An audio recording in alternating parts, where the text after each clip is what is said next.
The purpose of this podcast is to educate and inform. It is no substitute for professional care by your doctor or your qualified healthcare professional. Never disregard or delay professional medical advice because of something you've heard on this podcast or in any linked material. Guests who speak on this podcast express their own opinions, experience, and conclusions. Dr. Shirley neither endorses nor opposes any particular opinion discussed on this podcast. The views expressed on this podcast have no relation to those of any academic, hospital, practice, institution, or other entity with which Dr. Shirley may be affiliated. Welcome to Forever FAB, the podcast on fashion, the art of living, and all things beauty. This podcast is curated by Dr. Shirley Madhere, MD, as the definitive source of holistic wellness through beauty.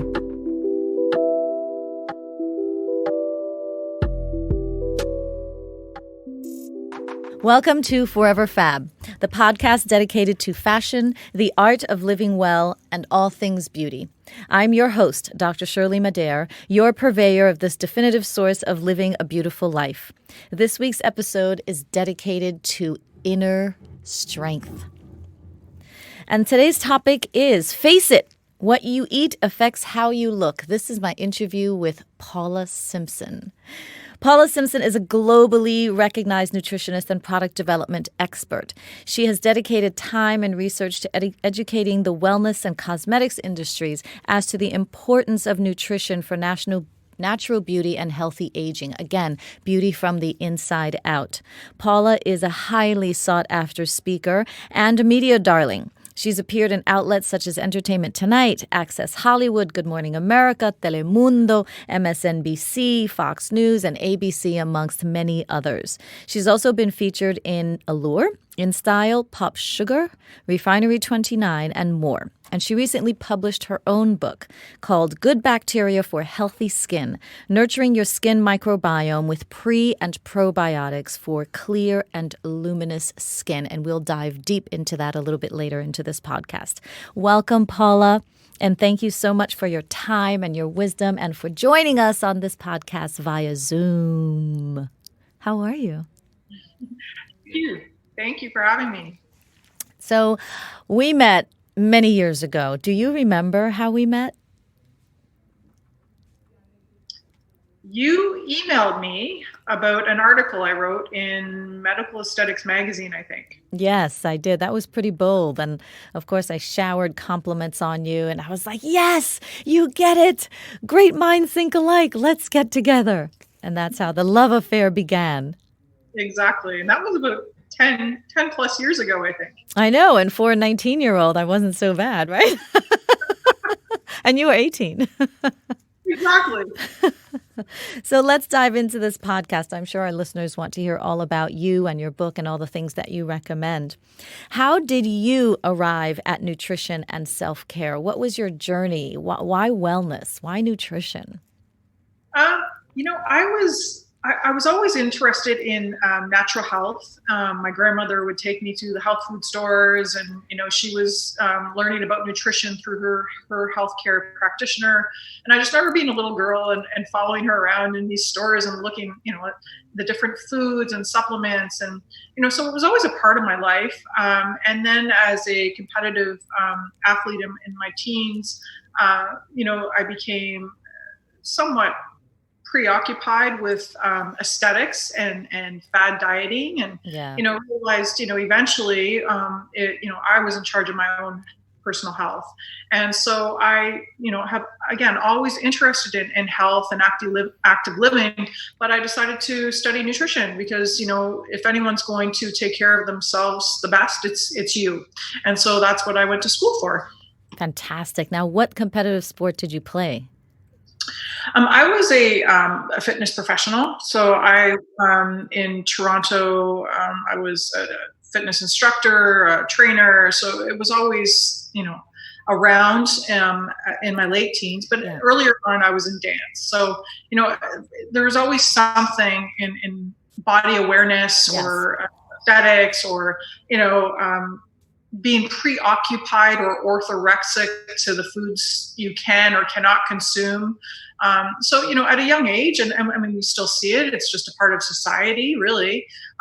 You're being brought up to believe that you have to eat a certain way or look a certain way. And that kind of mentality or behavior, because I'm a bit OCD, wasn't good for me. So only the best for you, Paula. yeah. So I thought, okay, well, how am I going to fix this? Well, who better to fix it than if I understand exactly what nutrition does for you, for your health, for your inner and outer being. And that's how it started. Great story. And I'm so glad that you did that. That whole being obsessed about what to eat and how to eat, I think it's even more pervasive now. I have my moments where I think, oh my gosh, what can I eat? What should I eat? It's pretty intense. Yeah, and there's a lot of information overload, especially with nutrition and nutritional science. Yes. There's bad diets and quick fixes out there, and consumer or people in general are really becoming confused on what is healthy and balanced. Yeah. So speaking of nutritional science, you studied nutrition and you are obsessed with aesthetics and looking great and feeling fabulous. Let's dive in a little bit more now into what you did with this degree. So what are nutraceuticals and why should we even bother to incorporate them into our beauty routines? Well, nutraceuticals are otherwise known as dietary supplements, and they're really concentrated formulations or products to kind of superdose the body with certain nutrients to enhance or bring out a desired health effect. So, there's so many different claims or health benefits of different nutraceuticals and products, but my specialty really, it started actually in sports nutrition, went into weight management, and then into medical aesthetics. So again, there's always been some kind of aesthetic background or benchmark there. But so my focus with nutraceuticals and formulating is to bring out the best beauty from within. So to nourish and nurture the skin, fortify skin, hair, nails, body contouring, slimming, and things like that. All sound great to me. Now, would you consider that category as cosmeceuticals to differentiate them from nutraceuticals? Yeah, they're technically known, over the last 15 years or so as nutracosmetics. So that's kind of the global name. So nutritional cosmetics is what they're known as. And do these nutritional cosmetics then therefore include prebiotics and probiotics? Yeah, more recently, I wouldn't say so. 10 years ago, we were talking about antioxidants, which is, when we met, we were talking about, all the great primary antioxidants in the body to combat oxidative stress. Well, we've really come a long way in those 10 years that we've known each other, from antioxidants to collagen. And now it's really talking about the skin microbiome. And so pre and probiotics that help to kind of breed and flourish a healthy skin ecosystem through the gut and skin microflora. Well, it's really very interesting because back when we met, the whole theory on aging was, oxidative stress and free radical damage. And now I think people are getting a little bit further away from that. And they're thinking, yes, there's oxidative stress and yes, there's free radical damage. But it's really more so cumulative damage from a number of things, oxidative stress, the pollution, the things you eat and you don't eat, et cetera. So now there's this more global theory on aging, which I think is appropriate because I think that that's really how it happens.Absolutely. I agree 100%. It's cumulative and it's integrated. So it's not just about, what you're consuming, it's what you're exposing your body to through your lifestyle, through the environment, through the foods you consume. It is a holistic perspective in how you take care of yourself. And I think, back in the day, 10 years ago, we were only talking one stream and that was antioxidants, right? So, but there's so much more that you really can accumulate and accelerate the aging process.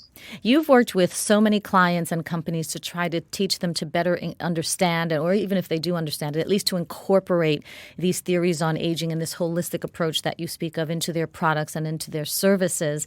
Now, do you find that the individual clients are focused on things that are different from what perhaps the consumers may focus on? How has that relationship been? Yeah, that's really interesting. I do find that in some cases, there's the business objective and goal, and they see something, a brand or a formulation that's going to be so amazing that they believe is going to be a hit, right? The consumer just doesn't understand. So because I work B2B and B2C, in both business and consumers or both clients of mine, I try to bridge that messaging together. So, I see what the consumer is getting excited about and what they're really resonating to. Right. And I try to bridge that with the businesses that I work with. Yeah, I think you've done a fantastic job. Have there been any clients or companies or ingredients that have been your favorite in the past to work with or currently? Well, I mean, I'm a research bug. I mean, I love to see what the latest and greatest is in nutritional science and nutricosmetics and medical aesthetics, any of that, dermatology. So I tend to get excited about, the greatest studies done lately. You're a nerd, Paula. I love it. I love your brain. I am a nerd. I admit it. And I'm proud to be one. Right. So am I. I love it. So I tend to get excited at the science, and I watch that kind of track through and until it gets to the consumer. And a lot of the times that messaging, the scientist who's so brilliant and understands, and gets so excited about what they've been studying for the last few years, really can't relay that to the consumer or bring that language or messaging to them. So I track things, and then I try and bring it to the consumer in a nice, friendly way. But I wouldn't say there's anything in particular. I think there's a bit of an overhaul of and an overgeneralization a lot of the times, especially now. I mean, 10 years ago, we didn't hear much about nutricosmetics in North America, which you and I had many conversations about.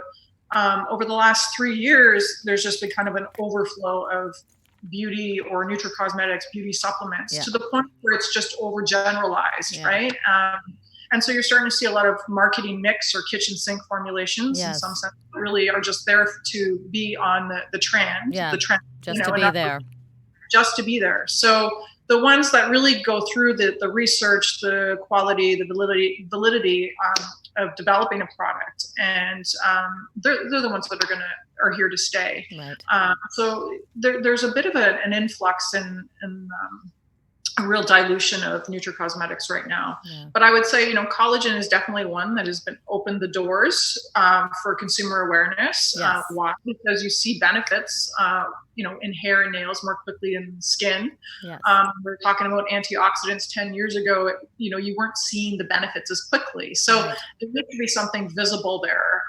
And so when you're trying to teach someone when they're ingesting something through diet or supplementation, eventually they're going to want to see a benefit. And, unlike topical skincare, it takes a little bit of time. So there's a lot of education and talking about beauty, nutrition, and nutricosmetics over topical skincare. We're getting it. It's getting better. It's just there's a lot of noise out there right now. Very true. It's so overwhelming to go to any beauty counter or any department store beauty section or Sephora, where Ulta, it doesn't matter. And it is absolutely overwhelming at the rows and rows and aisles and shelves and shelves of product. Exactly. Of product. Yeah. So you love research. You're a research bug. Would you say that this is one of the ways that you help the beauty industry to innovate? Like, how does the beauty industry innovate? And like, where do the new products come from? It really depends with the client or the company that you're working with. I mean, there's a lot of marketing and innovation firms out there that, spend months and tons of money on just looking at consumer market analytics and trends and, demographics. And, they'll spend tons of investment in time and funds just to prepare a product to go to market for clients, which is, really crazy in some ways, right? So especially if it doesn't work out for them. But, it really depends on the company that you're working with, the client. I really try and go in and on an advisory and more collaborative level. Look at the culture of the brand, the company. Yeah. Who's their target consumer? What are they trying to achieve? Where are they getting their innovation and ideas from? Right.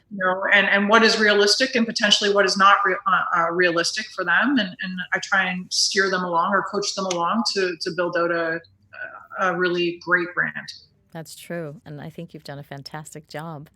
There seem to be really a new beauty ingredient every month. Every time I pick up a magazine, there's a new beauty ingredient. I just read about one that's a more sensitive retinol alternative. And I just like to know who finds these ingredients and are they always sustainably sourced? And as a consumer, how do we know which one to pay attention to? Do you have a strategy for helping us through that?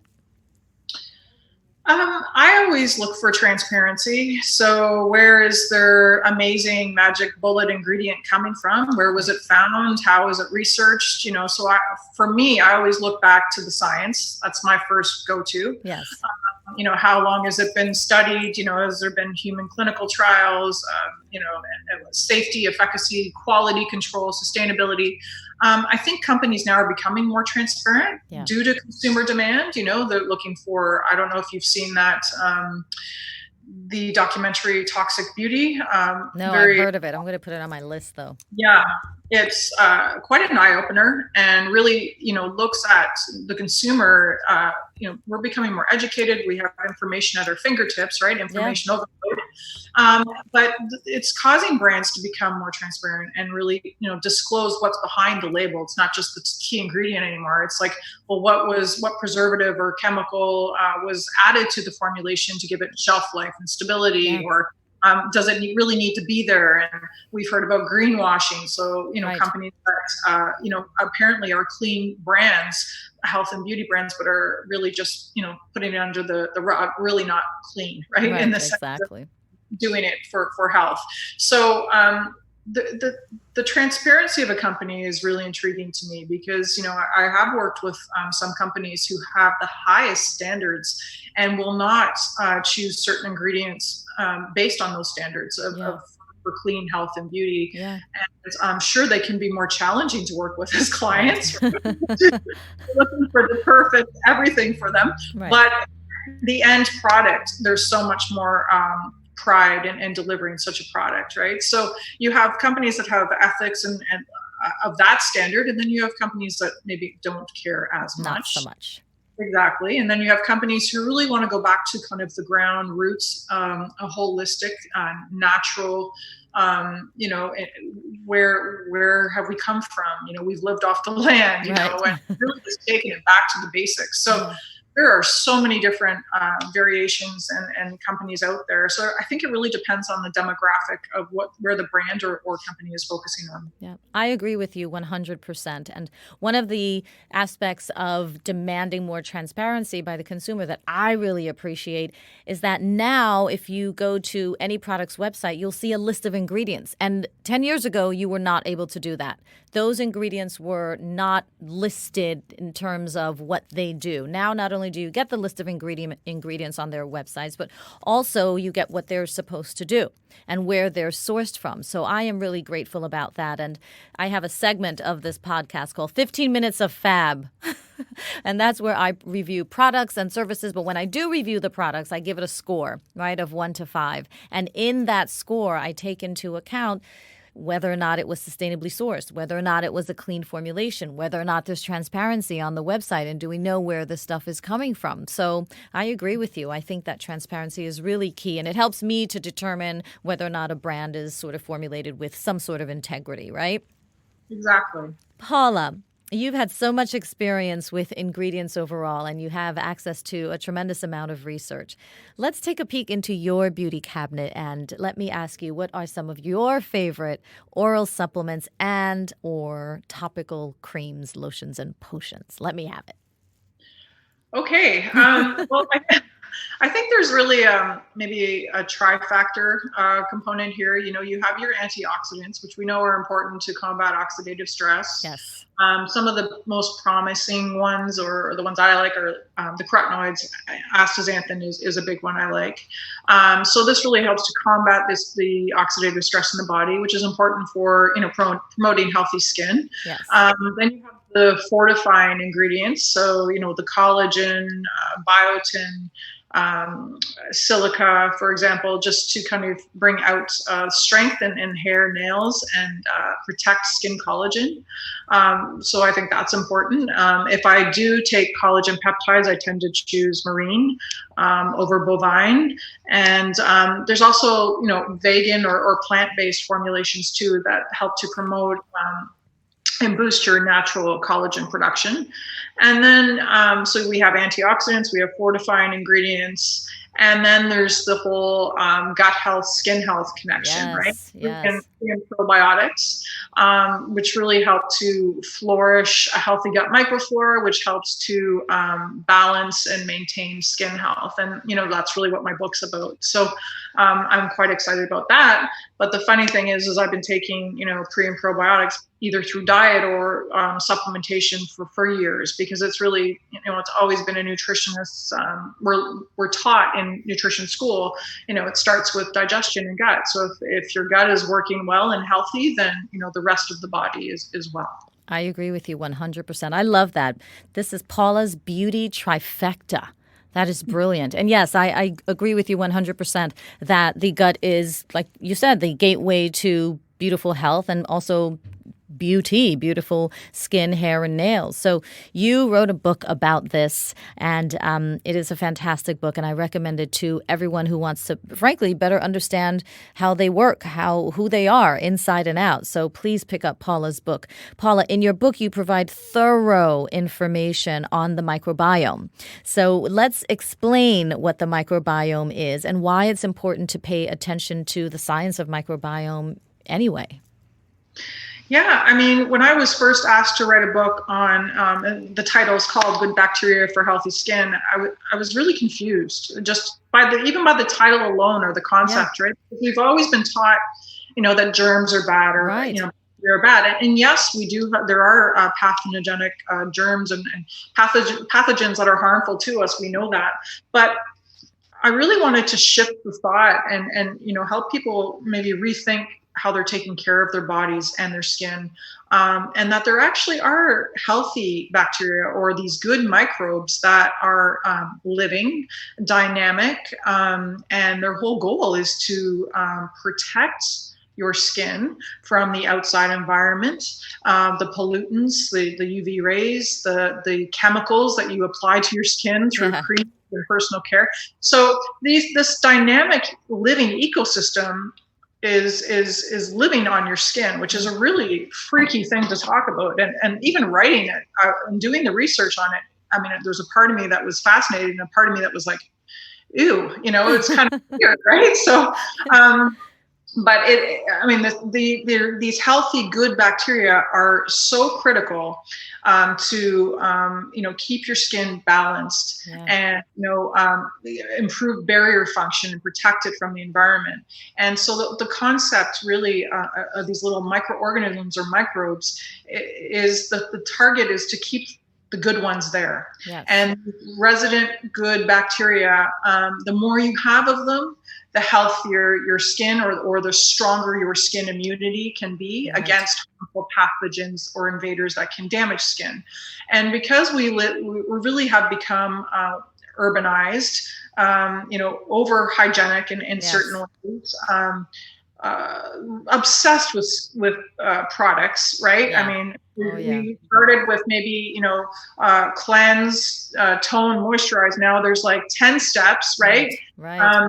So, what we're exposing our skin to, and these little microbes, these good microbes, these good bacteria, it's breaking down the health and balance of the skin. And so it's affecting skin immunity. It's increasing chronic skin conditions, adult acne, psoriasis, eczema, dandruff, lot of clinically validated studies showing that an imbalanced microbiome, skin microbiome, or dysbiosis of these microbes, increases the incidence of these conditions. So it's a really fascinating area of science that's quickly evolving. Yes. I really thought that, to help people kind of rethink and maybe look at how they're caring for their skin a little bit differently, I really wanted to write this book for that reason. Yeah, and I'm really happy that you did. After reading it, I thought, wow, this is really well needed, and it's so important. And the way that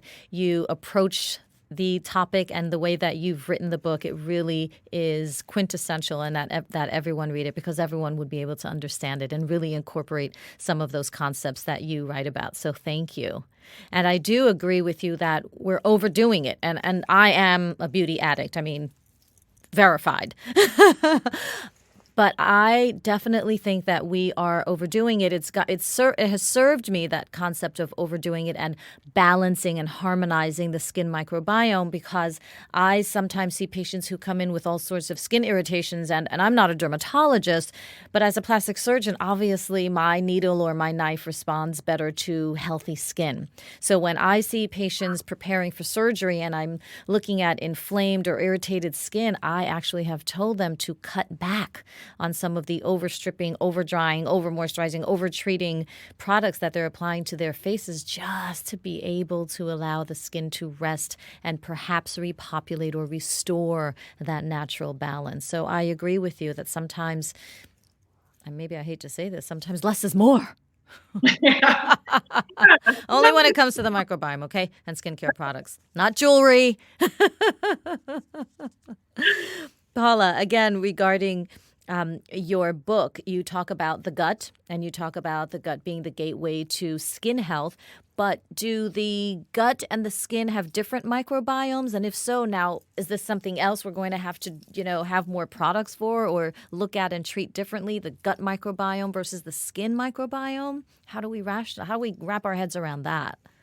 Yeah, that's a great question. I mean, the gut microbiome is really influenced by what we consume, obviously, right? Through diet, supplementation. And, if we have a toxic diet, I think that's probably the easiest way to put it. Yeah. Those healthy gut bacteria can't survive, right? And these good bacteria, like I was talking with the skin, if they can't survive, then the gut is more vulnerable to harmful and pathogenic bacteria. Right. So when the gut microflora, or the gut microbiome is balanced and thriving and healthy, then it has the ability to communicate with the skin through immune receptors. So there's like a strong intercommunicative network between the gut and the skin. Yes. And when the gut microflora is healthy, then it can do its job and support the skin structure, function, and microbiome. So that there's a communication network between the two. So I think that's probably the easiest, simplest way to put it. I mean, it's much more complex. Yes, no kidding. Well done. But I do spend a chapter in my book just going through that. But specifically, certain foods have been shown to stimulate good bacteria or gut microflora.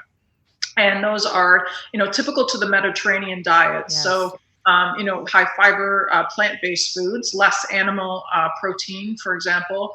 One of the things that surprised me was artificial sweeteners were actually very harmful to gut microflora and gut microbiome. So, really, again, simplifying, just like talking with the skincare, going back to kind of a whole clean-based diet that focuses mainly on Mediterranean type foods, has been shown, clinically validated, to support healthy gut microbiome and indirectly support skin health. A lot of these foods are key, have the healthy oils and whatnot that are key for healthy skin as well. So it's all interconnected. I mean, everything is integrated. It's not just one or the other. I mean, for years we've been told, treat topically, where the roots come from within, right? The roots of how well you're nourished and how you're going to look on the outside. That's right. It's rooted from within, and it really starts with the gut.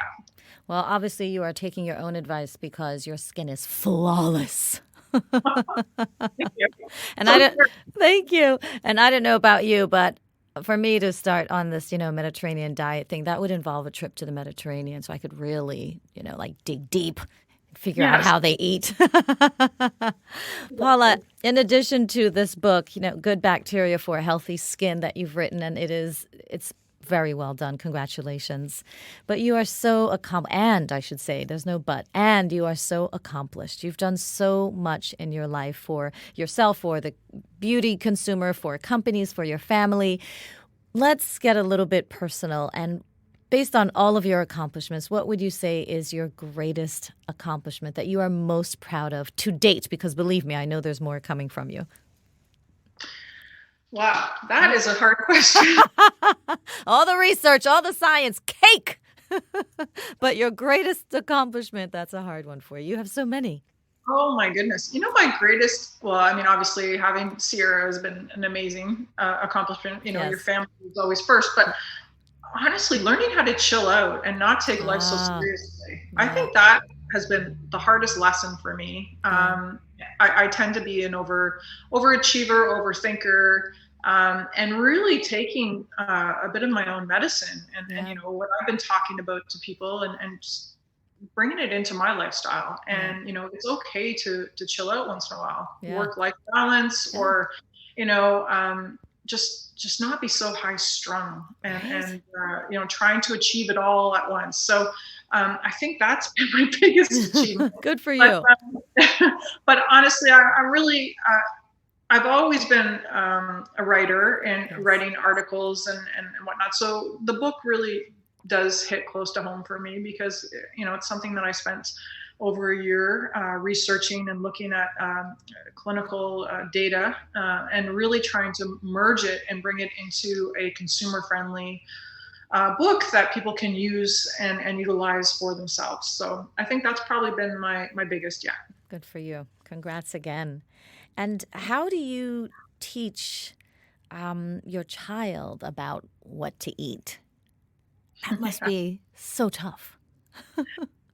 Yeah, and being a girl as well. Yes, and being a girl. So let's actually make that a two-pronged question, since she is a lovely, beautiful young lady. A, what do you teach her about how to eat? And B, what do you teach her about beauty? Yeah. Ay, right? Yeah, it's we really have a close relationship, which helps, right? So she listens to mom in the sense that she'll listen to my advice, which is great. Yeah. Been through those teenage years, but I've never been. I've tried not to impose kind of orthorexic behaviors around food with her.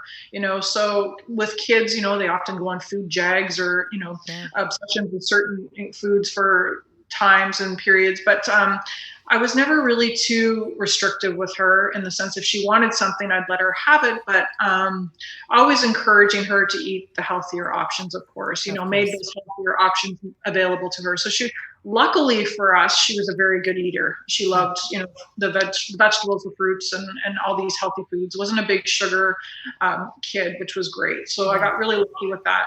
With skincare, I think it was just, having fun with her, doing from when she was little, doing skincare routines together and, face masks and looking at, now I take her into the beauty, like the Sephora's of the world, and we look at labels, and we look at ingredients. Wow.